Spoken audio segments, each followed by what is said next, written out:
whom my brothers and I, never having seen a black person, found fascinating. As a family, we did not number doctors, dentists, bank managers, or similar worthies in our circle.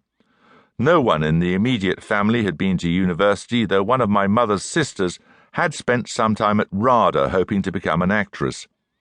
It was a very brief career which distressed her parents almost as much as her incomprehensible decision to become a Roman Catholic. But my father was a naval officer, and while Mum's father had started out as a travelling salesman, he ended up with his own canning factory and a small country estate in Yorkshire. It was he who paid the fees when I, my younger brothers Giles and James, and my sister Jenny went to private schools. All children like to imagine their parents have heroic histories. In my childhood, I believed Dad to have spent the war on convoy duty protecting the supplies which came from North America to Britain, or those sent from a remote Scottish sea loch to Russian allies in Archangel and Murmansk.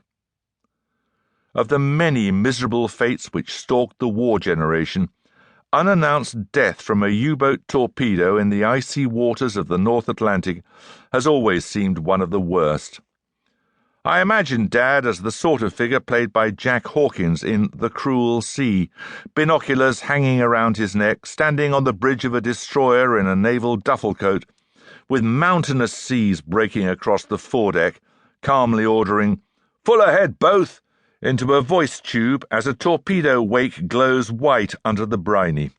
But when I unearthed his records a few months ago, his military career turned out to have been rather more prosaic.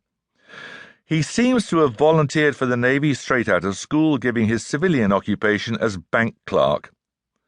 The records show early training at a requisitioned holiday camp at Skegness, from which he emerged as a rating, followed by another training period at an airfield in Luton, as he hoped to become a Navy pilot in the Fleet Air Arm.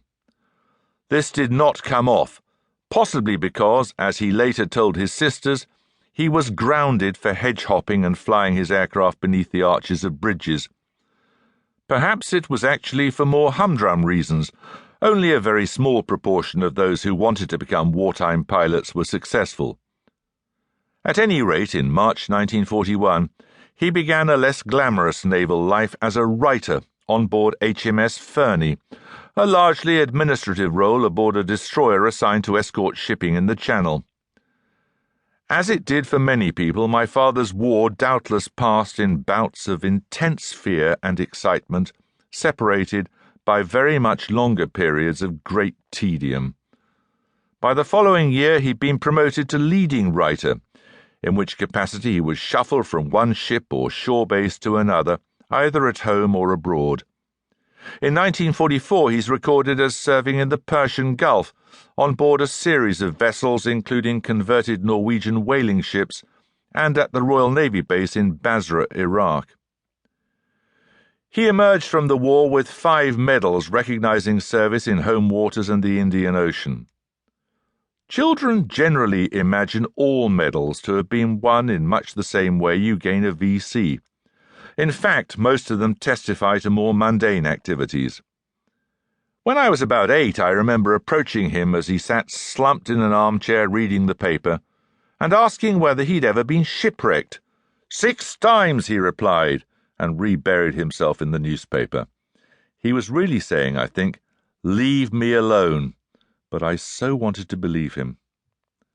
At the end of the war, huge numbers of men were demobilized and returned to civilian life, but Dad decided to swim in the other direction and applied to be commissioned as a Royal Navy officer.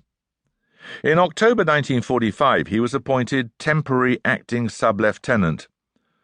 A group photograph of 60 or so young officers gathered at the naval base at Gosport shows him in the 3rd row, one of the few lieutenants with war service medals, an indication that his time in the ranks had resulted in his being older than many of his peers. Within a few years he'd been promoted to lieutenant and given the posting sought by every naval officer, command of his own vessel, a motor torpedo boat. Quite apart from the awful loss of life, the war deprived a generation of young men and women of the opportunity to enjoy their youth. I imagine the period after the end of hostilities